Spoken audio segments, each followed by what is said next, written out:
Have you ever wanted to make soft pretzels? Did the thought of burning yourself on lye stop you? Well, if you trust yourself around grease that's 400 degrees Fahrenheit, I think you can trust yourself not to get burned on lye. But with that said, maybe burning yourself shouldn't be your primary concern. You're a smart person after all. I'm sure you know how to handle yourself around something that could hurt you like that. There are, however, some dangers of working with lye that are not so apparent. When you mix lye with water, it will give off some fumes. These fumes can burn your eyes, and if inhaled, it can burn your throat and your lungs. You would do well to do this in a well-ventilated space. If you have a hood vent over your stove that exhausts outside, take advantage of that. You can do this right on top of your stove. Well, that said, I don't have one. I just opened some windows. And it's not going to fume the whole time you're messing with it. It's going to stop after about a minute, so no big deal. Do note, however, this is not something to be boiled. We're going to be using cool tap water. Lye is extremely alkaline and corrosive. You should treat it with respect. And you should also keep it away from things that will oxidize, like metal. We'll be making our lye solution in a plastic bowl, ideally, but if you don't have one, glass works too. But that all happens later. Right now, let's start with our dough. We're making bread, so we got to get some yeast going. We got to wake it up, so we're going to need 1.5 cups of water, and we're going to need that water to be 105 degrees Fahrenheit.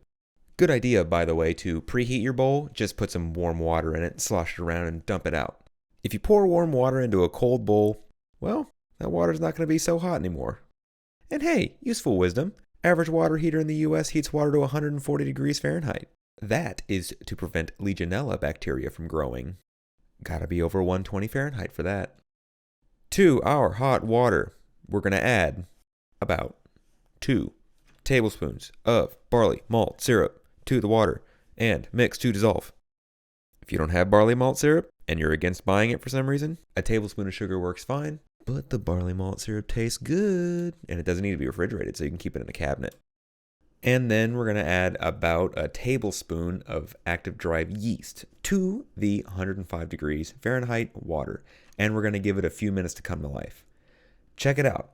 I turned around for like a second and it totally came alive and I missed it after like a minute of sitting in the water.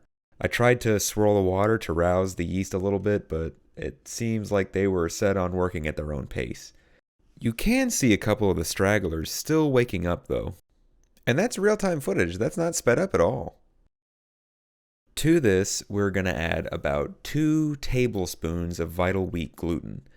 If you're using bread flour, you can skip this step, but the vital wheat gluten does make for a chewier pretzel at the end of this whole thing. And actually, if you're not feeling lazy, you could sift this into your flour.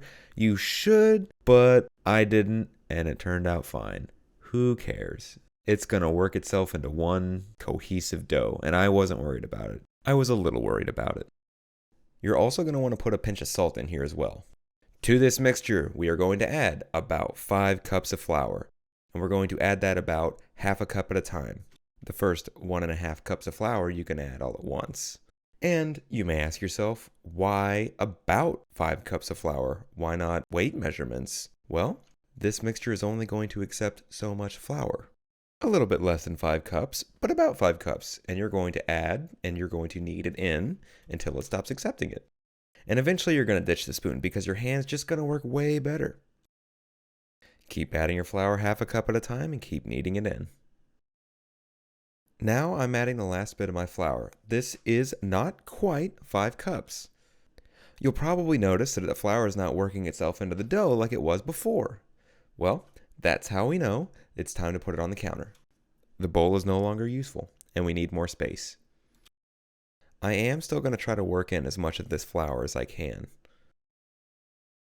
But we're also going to start really kneading our dough now. The kneading technique is quite simple. All you got to do is push it forward into the counter and fold it back on itself. Then you're going to want to give it a quarter turn and do it again. And if you do that while it's sitting on top of flour on your counter, it's going to work itself into the dough. Very simple. And once all the flour's worked itself into the dough, we're just going to keep kneading it to bring the whole thing together and develop some gluten, lots of gluten, for our supremely chewy pretzels. Knead that for a minute or two. And you'll end up with a nice, smooth dough ball that is not sticky, doesn't stick to your counter, won't stick to your hands, and doesn't have any loose flour. It's going to be very tight from all the gluten that we've developed, so we're going to cover it up, and I'm going to let it rest for an hour. In the meantime, let's make some beer cheese. Beer cheese can be as complicated or as simple as you want it.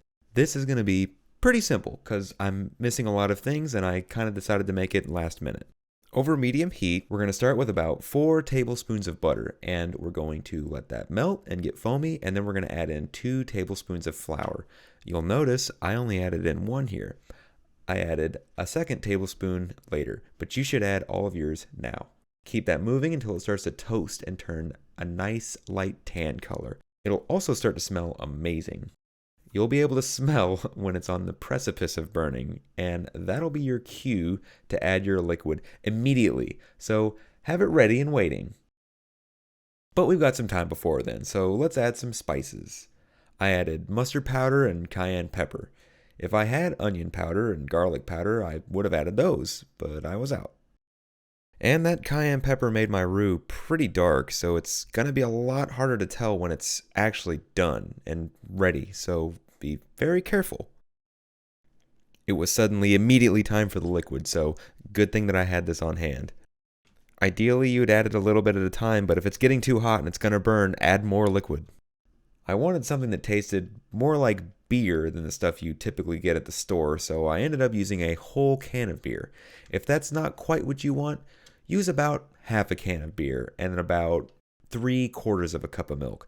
That'll be 6 ounces each. 12 total ounces of fluid, 1 whole beer. Or half a beer. And some milk. Honestly, with a whole beer, it did taste very strongly of beer at the end. So, if I were going to make this again, and I probably will, I would use beer and milk. Now you're going to want to add your liquid slowly, a little at a time, stirring it constantly until it becomes completely incorporated. If it starts to get tight, add some liquid to loosen it back up and stir to incorporate. When all your liquid is added in, it's time to add your cheese. This is a block of mild cheddar, 8 ounces of it, and that's all I used. Gruyere would have been great in this as well, but I'm just using what's in the fridge. Okay, the cheese is done, and it tastes pretty good. Strongly of beer. That's beer cheese all right. And you know what? Mission accomplished. Pretty good for something that was as spur of the moment as you could get. All right, the dough is ready. It's soft, it bounces back, it isn't sticky. It's a little sticky, but that's okay. It only stuck there on the counter. It didn't stick at all while I was working with it, so that's good. That's perfect. And I don't have a bench scraper, so I'm going to divide these with the back of a butter knife. Why not use the serrated parts? Well, I was afraid it was going to make my ends look funny, but, probably would have been fine. Who cares? This is fine too. You can use whatever you want. Now we're going to roll it out, starting at the middle and working our way out to the edges. Being very careful not to roll the ends too narrow. Unless you want that. Some people are into that, and that's fine. But I wanted a pretty uniform tube of dough because I kind of wanted my pretzels to look like the ones you get at the stadium or sporting events or wherever. You know what I mean. You know the ones. That's what I want. Now this dough has a lot of strong gluten in it, so you might have to work it a little bit just to get it to roll out nice and thin. How you want it. You don't want it too thin. These are soft pretzels. You gotta have some substance to it. So it's gonna take a little effort. Not a ton, don't beat it up, but work it good. After my 4 sections are rolled out, I'm gonna let them rest for about 20 minutes or half an hour. I decided to make 2 big pretzels and a bunch of small knots. I was actually making these for a New Year's party, and I wanted to have enough for everyone, but I also wanted to have a few big pretzels for the video. Shape the pretzels thusly. Make a noose. And then fold it over. Sorry if that's a little morbid, but that's the clearest description I can think to give. You make a circle and you twist it and you fold it over. You can pinch off the extra ends and save them for later. For the knots, you just take a small section of the dough and tie it in a plain overhanded knot. Simple as can be. I probably used about a 10-inch section of dough for each of the knots. Now it's time for our little chemistry experiment. You can take safety precautions if you want. You could wear an apron. A rubber or a plastic apron is preferred because if you get splashed by the lye solution, it's just going to soak through fabric. You can put on plastic gloves. You could wear glasses. You've probably got masks laying around. You could put on one of those. I put on some plastic gloves. You're going to want to take 4 cups of plain, cool tap water, and you're going to add 2 tablespoons of food-grade lye. You are going to want to avoid making this solution in metal. A glass bowl works great, but plastic is ideal. Make sure the vessel that you're using has plenty of extra room. You don't want to splash this around. Don't be afraid of it. Just respect it, Treat it like you would hot grease. We're making a 3% lye solution, so the pH is going to be around 13. Now remember that pH is logarithmic, and a pH of 13 is 10 times as alkaline as a pH of 12. Bleach, for reference, is generally between a pH of 11 and 13. Food instructions. Dip your pretzels for about 20 seconds each side into the solution. I'm using silicone tongs because silicone's relatively non-reactive. We're going to evacuate our pretzels onto a wire rack. If you have one, if you don't, you could put parchment paper on a baking sheet and put them on that. And if you don't have that, and you're like me, you just put them straight on that there baking sheet because that's what you got. Now to dispose of the lye solution, I carefully carried mine over to the sink, placed it inside of the sink, stepped back a little bit. I didn't want to get splashed, and I turned on the tap slowly, and I let the tap water dilute the lye solution. What does this do? It lowers the pH. How much does it really meaningfully lower the pH? Well, I would have to have added 36 cups of water to lower the pH by 1 point. But it's logarithmic, so that's 10 times less alkaline, so probably worth doing, but probably not necessary, seeing as we put stuff like Drano and bleach down our drains, and those are very alkaline as well, extremely. Salt your pretzels with whatever kind of salt you want to use. I used big flaky salt, but pretzel salt is actually preferred because this flaky salt will dissolve into the bread in a couple of days, the pretzels, and place them into a 400-degree Fahrenheit oven for about 15 to 18 minutes. Check on them about 15 minutes in. Also, bigger pretzels are going to cook slower than these small knots, so the big boys get to sit at the back of the oven. The back of the oven being generally the hottest part of the oven, unless you have a convection oven. If you do, good for you, doesn't matter where you put them. And by the way, these turned out really fantastic. These are my most ideal version of a pretzel.